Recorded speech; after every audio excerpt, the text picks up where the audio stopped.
সোনামণিদেরকে দৃশ্য আঁকা শেখাতে কষ্ট হলে বা অসুবিধা হলে এভাবে শেখাবেন। দেখুন, সোজা একটা করে দাগ দিবেন, এই স্কেল বরাবর সোজা একটা দাগ দিলাম, উপরের দাগটা একটু হালকা করে দিবেন।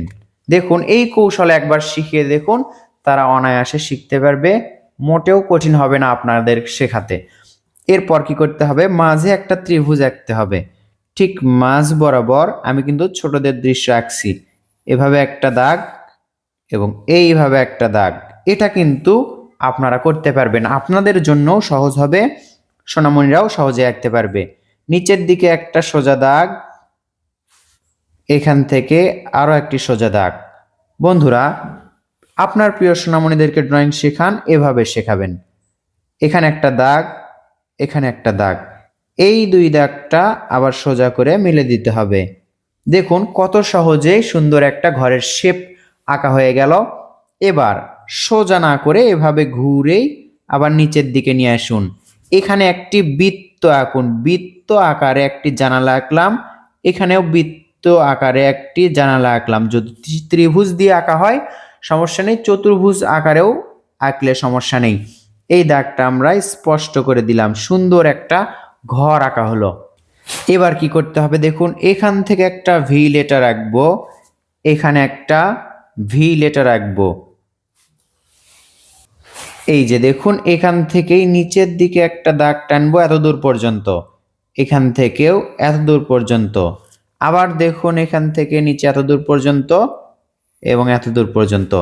এটা হচ্ছে গাছের ডাল আঁকা হচ্ছে, আপনারা দেখেই বুঝতে পাচ্ছেন কিভাবে শিকড় আঁকবেন। এদিকে একটা দাগ দিবেন, এদিকে একটা দাগ, এদিকে একটা দাগ, এদিকে একটা দাগ, স্টেপ বাই স্টেপ শেখাতে হবে। এই যে এভাবে করে এটার সাথে মিলে দিবেন। এখান থেকে দেখুন এভাবে করবেন, এই তো জিগজ্যাগের মতো করে এটার সাথে মিলে দিবেন।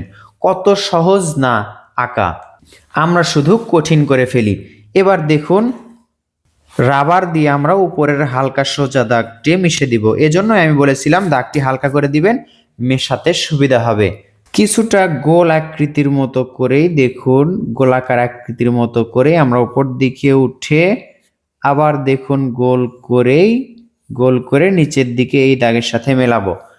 এবার এখান থেকেই আবারও এইভাবে গোল করব, এইভাবে ঘুরে ঘুরে গোল করতে হবে, এই ডালের সাথে মেলাতে হবে। এবার এই দরজা বরাবর এখান থেকে ধরে এই যে এখানে একটা দাগ, আবার এখান থেকে ধরে এইভাবে ভাঁজ করে দাগ, তাহলে সুন্দর একটা রাস্তা আঁকা হলো। এবার কি করতে হবে, এই যে গাছের যে এইভাবে দাগ দিয়েছি একই রকম করেই এত দূর পর্যন্ত, এ তো গাছের পিছনে, আবার এইবারের এই পাশ থেকে গাছের সাথে মিলে দিলাম এবং গাছটা বাদ রেখে আবারও আমরা এই দাগগুলো দিলাম।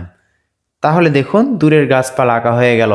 অল্প সময়ে সহজ কৌশলে সুন্দর এই দৃশ্যটি আপনি আঁকা শিখবেন, এরপর সোনামণিদেরকেও শেখাবেন। সূর্য আঁকলাম, সূর্যর পাশে যদি এভাবে একটা ছোট একটা বড় বা এরকম করে ঘুরে ঘুরে দাগ দিতে পারেন তাহলে সূর্যটা কিন্তু আরো ভালো হবে। এই যে এই রাস্তাটা দেখতে পাচ্ছেন, এই রাস্তার পাশে যদি এইভাবে সোজা সোজা দাগ দেন তাহলে কি লাগবে, বেড়ার মতো লাগবে, এটা দেখতে আরো সুন্দর হবে। আপনারা যতটুকু এঁকেছেন এটাই যথেষ্ট। আপনারা যদি এই দাগটি দেওয়া কঠিন মনে হয় তাহলে এই দাগটি দেওয়ার প্রয়োজন নেই। এই দাগ থেকে দেখুন, এই যে এইভাবে ভাঁজ ভাঁজ করে দাগ দিলেই সুন্দর একটা রাস্তার কাঠামো বা শেপ চলে আসবে। আশা করছি এই পদ্ধতিতে কৌশলে আপনি অন্যকেও শেখাতে পারবেন। ছবি আঁকাকে মোটেও কঠিন না, সহজভাবে উপস্থাপন করতে শিখুন, নিজে শিখুন এবং অন্যকেও শেখান।